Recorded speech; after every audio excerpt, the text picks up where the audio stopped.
Practical transformer on no load.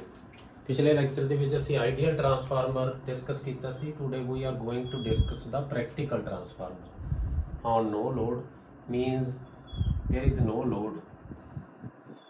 ਇਹ ਤੁਹਾਡਾ transformer ਹੋ ਗਿਆ, ਠੀਕ ਹੈ।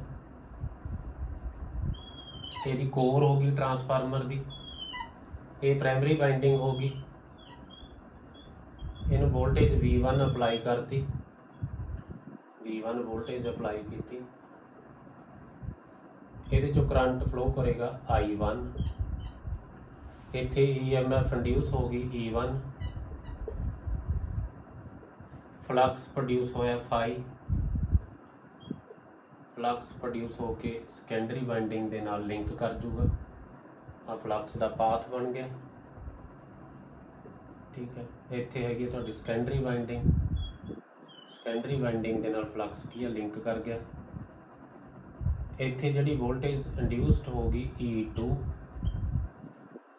ਅਸੀਂ ਕੋਈ ਲੋਡ ਨਹੀਂ ਅਪਲਾਈ ਕੀਤਾ, ਇਸ ਕਰਕੇ ਇਹ ਓਪਨ ਸਰਕਟ ਹੈ, ਤਾਂ ਸੈਕੰਡਰੀ ਵਾइंडिंग ਦੇ ਵਿੱਚੋਂ ਕੋਈ ਕਰੰਟ ਨਹੀਂ ਫਲੋ ਕਰੇਗਾ। I2 ਕਿੰਨਾ ਹੋਏਗਾ, 0 ਹੋਏਗਾ।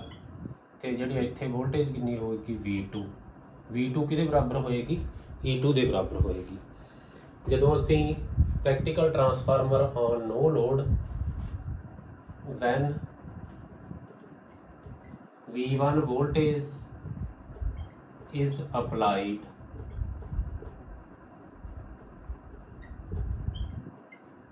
primary current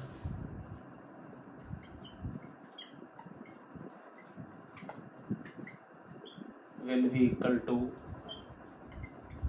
I1 and I2 will be equal to 0 because the transformer is on no load। ਅਸੀਂ ਕੋਈ ਲੋਡ ਨਹੀਂ ਅਪਲਾਈ ਕੀਤਾ, ਇਸ ਕਰਕੇ I2 ਕਿੰਨਾ ਹੋਏਗਾ, 0 ਹੋਏਗਾ। ਤੇ ਜਿਹੜਾ I1 ਕਰੰਟ ਹੈ, then I1 is equal to I0 ਹੋ ਜਾਂਦਾ। ਇਹਨੂੰ ਅਸੀਂ ਨੋ ਲੋਡ ਕਰੰਟ ਕਹਿ ਦਿੰਦੇ ਹਾਂ। ਪ੍ਰਾਇਮਰੀ ਕਰੰਟ ਜਿਹੜਾ ਫਲੋ ਕਰਦਾ ਉਹਨੂੰ ਅਸੀਂ ਕੀ ਕਹਿ ਦਿੰਦੇ ਹਾਂ, no load current. I1 is equal to I0, ਇਹਨੂੰ ਕੀ ਕਹਿ ਦਿੰਦੇ ਹਾਂ ਅਸੀਂ, ਨੋ ਲੋਡ ਕਰੰਟ ਕਹਿੰਦੇ ਹਾਂ। ਨੋ ਜਿਹੜਾ I0 ਹੈ ਇਹਦੇ ਦੋ ਕੰਪੋਨੈਂਟ ਹੁੰਦੇ ਆ। I0 has two components, ਦੋ ਕੰਪੋਨੈਂਟਸ ਹੁੰਦੇ ਆ ਇਹਦੇ। ਪਹਿਲਾ ਕੰਪੋਨੈਂਟ ਕੀ ਹੁੰਦਾ, ਮੈਗਨੇਟਾਈਜ਼ਿੰਗ। First is the magnetizing component, magnetizing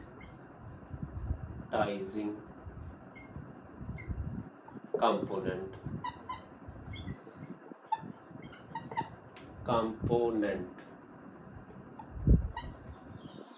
ਇਹਨੂੰ IM ਨਾਲ ਕਹਿ ਦਿੰਦੇ ਆ, magnetising component, magnetising component IM। ਜਿਹੜਾ magnetising component is responsible, it is responsible for generation of magnetic flux। ਜਿਹੜਾ ਇਹ ਕੰਪੋਨੈਂਟ ਹੈ ਮੈਗਨੈਟਿਕ ਫਲਕਸ ਜਨਰੇਟ ਕਰਦਾ φm। मैग्नेटाइजिंग कंपोनेंट IM ਜਿਹੜਾ ਕੰਪੋਨੈਂਟ ਹੈ, it is responsible for generation of magnetic flux. Magnetic flux ਨੂੰ generate ਕਰਦਾ and is in phase. ਤੇ ਇਹਦੇ ਕੀ ਹੈ, ਇਨ ਫੇਜ਼ ਦੇ ਵਿੱਚ ਹੀ ਹੁੰਦਾ, and is in phase with the end is in phase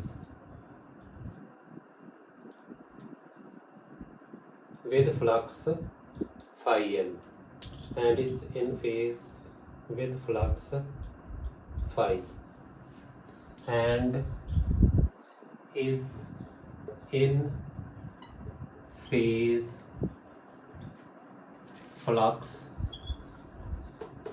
phi m।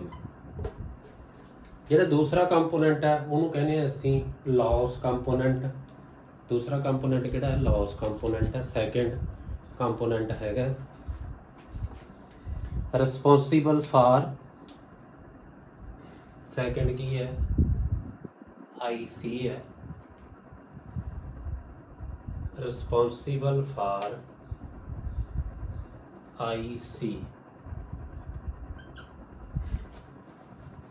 IC ਨੂੰ ਅਸੀਂ ਕਹਿੰਦੇ ਹਾਂ ਅਸੀਂ ਰਿਸਪੌਂਸੀਬਲ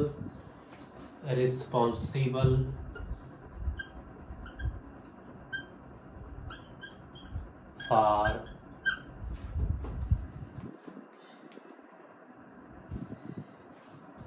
hysteresis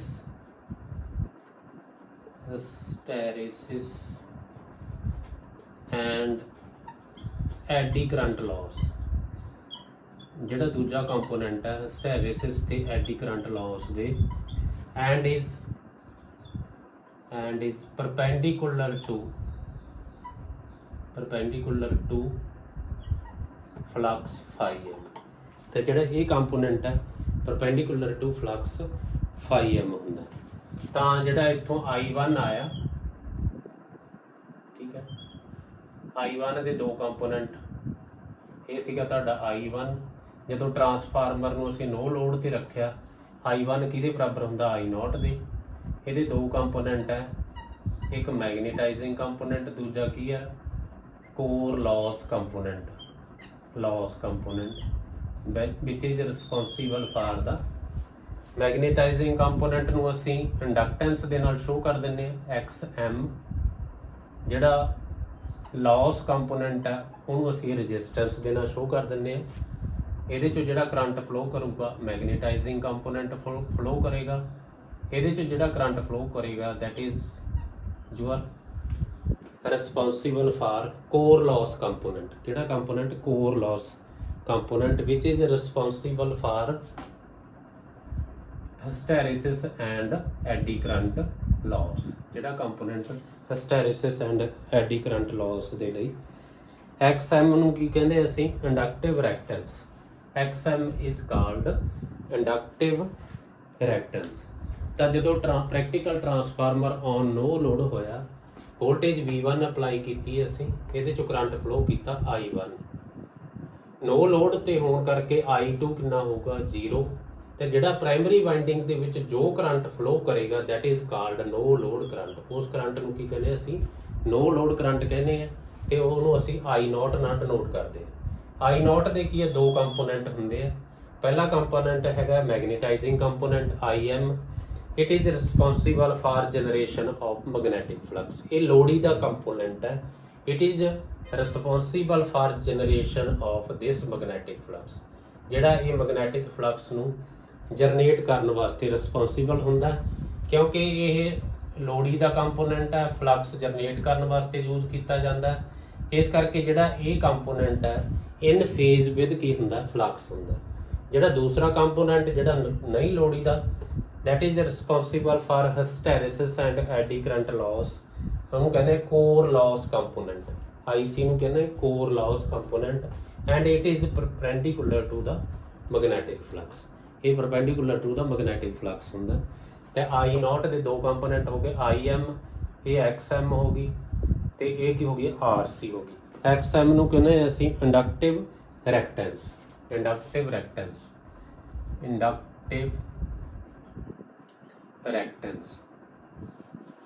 ਤਾਂ ਇਹ ਸੀਗਾ ਸਾਡਾ practical transformer on no load. ਹੁਣ ਅਸੀਂ ਇਹਦਾ ਇਕੁਇਵਲੈਂਟ ਸਰਕਟ ਡਰਾ ਕਰਾਂਗੇ। ਟਰਾਂਸਫਾਰਮਰ ਦਾ ਇਕੁਇਵਲੈਂਟ ਸਰਕਟ ਡਰਾ ਕਰਨਾ ਇਸੇ ਟਰਾਂਸਫਾਰਮਰ ਦਾ। ਤਾਂ ਇਹਦੇ ਲਈ ਕੀ ਕਰਾਂਗੇ ਅਸੀਂ equivalent circuit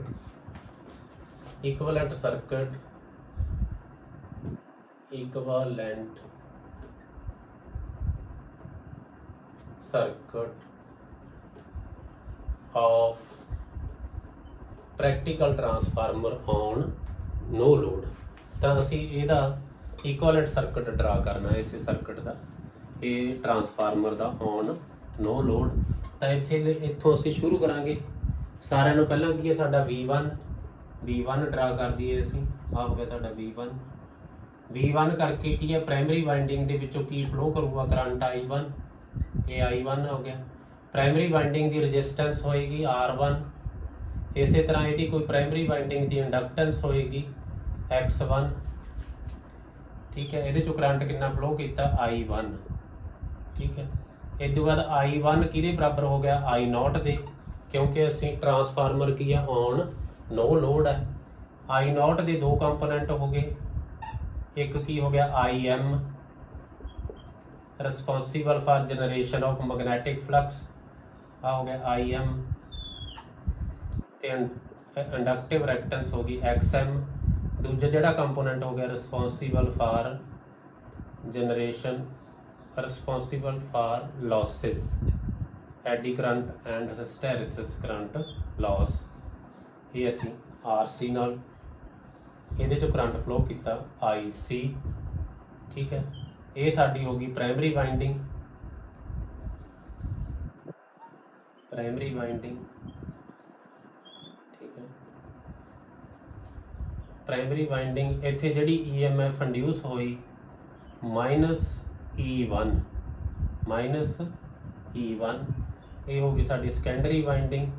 number of turns इहदी घट बनाउणी है क्योंकि स्टैप डाउन ट्रांसफार्मर लिया असी। इत्थे जिहड़ी EMF जनरेट होगी E2, ठीक है। इस तरह सैकेंडरी वाइंडिंग की रजिस्टेंस कितनी होगी R2, इस तरह उसकी सैकेंडरी वाइंडिंग की इंडक्टेंस कितनी होगी X2, तो जिहड़ी इत्थे वोल्टेज की आ जाऊगी तुहाडी V2, क्योंकि ट्रांसफार्मर ऑन नो लोड है। ये I2 कितना होएगा 0, सो E2 किहदे बराबर होगी V2 दे। ये आ गया equivalent circuit of a practical transformer on no load. तो ये क्वेश्चन लिखी है असी इत्थे ला दीए ये उत्ते KVL, तो V1 काहदे बराबर आ गया I1 R1 plus I1 X1, आ लूप पूरा ऊपर वाला लूप ले लिया, माइनस E1 ते I1 किहदे बराबर है I0 के बराबर है। I0 अगे किहदे बराबर है IM प्लस IC के बराबर है। IM plus magnetising component plus core loss component. तो हुण E2 किहदे बराबर है, लास्ट क्वेश्चन की होगी E2 इज इक्वल टू किहदे बराबर है V2 के बराबर। E2 is equal to V2। तो असीं इहदी फेजर डायग्राम बना दीए, इक्विवेलेंट सर्किट बना लिया, तो नाल ही इहदी की है फेजर डायग्राम बना दीए। Phasor diagram of a practical transformer on no load. इहदी फेजर डायग्राम बनाउण लई सानूं इत्थे असीं लै लईए फ्लक्स फाई, ये ले लिया फ्लक्स फाई, ठीक है। सानू पता जिहड़ा E1 है, सानू पता जिहड़ा E1 है, इत्थे V2 लिख लिया असीं। E1 की है लैग करदी हुंदी है फ्लक्स बाय 90 डिग्री, आ असीं बना लिया E1, ठीक है। तो सानू की चाहिदा इहदे लई फेजर डायग्राम बनाउण लई -E1 चाहिदा, तो ये इक्वल तो अपोजिट इत्थे बना लिया असीं -E1, ये हो गया तुहाडा -E1, ठीक है। इस तो बाद सानू चाहिदा I1 किहते डिपेंड करदा I0 ते, I0 किहते डिपेंड करदा IM ते IC। ये दो कंपोनेंट होणगे, एक IM की है मैग्नेटाइजिंग कंपोनेंट, फ्लक्स दे की है फेज दे विच हुंदा। दूजा हैगा कोर लॉस कंपोनेंट, उसका साइज छोटा हुंदा ते फ्लक्स दे की हुंदा परपेंडिकुलर हुंदा। इन्हां दोनों का जे असीं रिजल्टेंट कढीए IM ते IC का, IM ते IC का रिजल्टेंट कढीए, ये की बन गया तुहाडा I0 बन गया, ये बन गया तुहाडा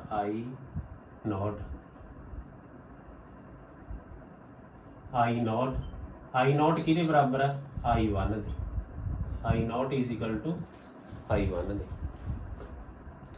तो असीं V1 दे विच किहनूं ऐड E1 दे -E1 दे विच किहनूं ऐड करना I1 R1, आ तुहाडा हो गया I0 जां I1 आ गया तुहाडा, ये करंट आ गया तुहाडा I1। तो E1 दे विच I1 R1 ऐड करना, ਤਾਂ ਇਹਦੇ ਪੈਰਲਲ ਬਿਲਕੁਲ ਇਹਦੇ ਪੈਰਲਲ ਐਡ ਕਰ ਦਿਓ I1 R1 ਮਾਈਨਸ E1 ਦੇ ਵਿੱਚ ਕੀ ਐਡ ਕਰਤਾ I1 R1 ਤੇ ਫਿਰ ਅਸੀਂ ਇਹਦੇ ਵਿੱਚ ਐਡ ਕਰਨਾ I1 X1 ਇਹਦੇ 90 ਡਿਗਰੀ ਦੇ ਐਂਗਲ ਤੇ ਇਹ ਹੋ ਗਿਆ ਤੁਹਾਡਾ I1 X1 ਤਾਂ ਇਹ ਐਂਗਲ 90 ਡਿਗਰੀ ਦਾ ਹੋਣਾ ਚਾਹੀਦਾ। ਇਹ ਸਾਡਾ ਸੀਗਾ ਓਰੀਜਨ O, ਇਹਨੂੰ ਇਹਦੇ ਨਾਲ ਜੁਆਇਨ ਕਰ ਦਿਓ, ਇਹਨੂੰ ਇਹਦੇ ਨਾਲ ਜੁਆਇਨ ਕੀਤਾ ਇਸ ਤਰ੍ਹਾਂ ਕਰਕੇ ਇਹ ਕੀ ਬਣ ਗਿਆ ਤੁਹਾਡਾ V1।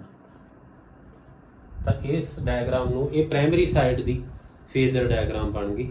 ਪਹਿਲਾਂ ਅਸੀਂ ਫਲਕਸ ਡਰਾ ਕੀਤਾ, ਫਿਰ ਅਸੀਂ E1 EMF ਲੈਗ ਕਰਦੀ ਹੈ ਬਾਈ 90 ਡਿਗਰੀ, ਠੀਕ ਹੈ। ਫਲਕਸ ਦੇ ਵਿੱਚ ਫਿਰ ਕੀ ਹੈ, ਦੋ ਕੰਪੋਨੈਂਟ ਲਏ ਅਸੀਂ IM ਤੇ IC, ਮੈਗਨੇਟਾਈਜ਼ਿੰਗ ਕੰਪੋਨੈਂਟ ਲਿਆ, ਇੱਕ ਕੀ ਹੈ ਕੋਰ ਲਾਸ ਕੰਪੋਨੈਂਟ ਲਿਆ, ਦੋਨਾਂ ਦਾ ਕੀ ਹੈ ਰਿਜ਼ਲਟੈਂਟ ਕੱਢ ਕੇ ਕੀ ਆ I0 ਆ ਗਿਆ। I0 I1 ਦੇ ਬਰਾਬਰ ਹੈ। ਆ E1 ਲਿਆ ਸੀ, ਇੱਥੇ ਮਾਈਨਸ E1 ਹੋ ਗਿਆ, ਇਹਦੇ ਵਿੱਚ I1 R1 ਐਡ ਕਰਤਾ, ਉਹਦੇ 'ਚ I1 X1 ਐਡ ਕਰਤਾ, ਇਹ ਕੀ ਹੋ ਗਿਆ ਤੁਹਾਡਾ B1 ਹੋ ਗਿਆ। ਹੁਣ ਤੁਹਾਡਾ ਜਿਹੜਾ ਇਹ ਟਰਾਂਸਫਾਰਮਰ ਹੈਗਾ ਸਟੈਪ ਡਾਊਨ, ਜਿਹੜੀ E2 ਕੀ ਹੋਏਗੀ ਲੈਸ ਦੈਨ ਕੀ ਹੋਏਗੀ E1 ਹੋਏਗੀ, ਤਾਂ ਇੱਥੇ ਅਸੀਂ ਬਣਾ ਦਈਏ E2, ਆਹ ਹੋਊਗੀ ਤੁਹਾਡੀ E2, ਆਹ ਵਾਲੀ E2 ਹੋਊਗੀ। E2 ਤੇ E1 ਸੇਮ ਡਾਇਰੈਕਸ਼ਨ ਦੇ ਵਿੱਚ ਹੋਣਗੀਆਂ। E2 is less than E1 ਤੇ E2 ਕਿਹਦੇ ਬਰਾਬਰ ਹੈ V2 ਦੇ। E2 ਕਿਹਦੇ ਬਰਾਬਰ ਕਰ ਦਿਓ V2 ਦੇ। ਤਾਂ ਇਹ ਹੋ ਗਿਆ equivalent circuit of practical transformer on no load and phasor diagram. ਅਸੀਂ ਫੇਜ਼ਰ ਡਾਇਗਰਾਮ ਵੀ ਅਸੀਂ ਡਰਾ ਕਰਤੀ ਹੈ, phasor diagram of practical transformer on no load। Thank you very much।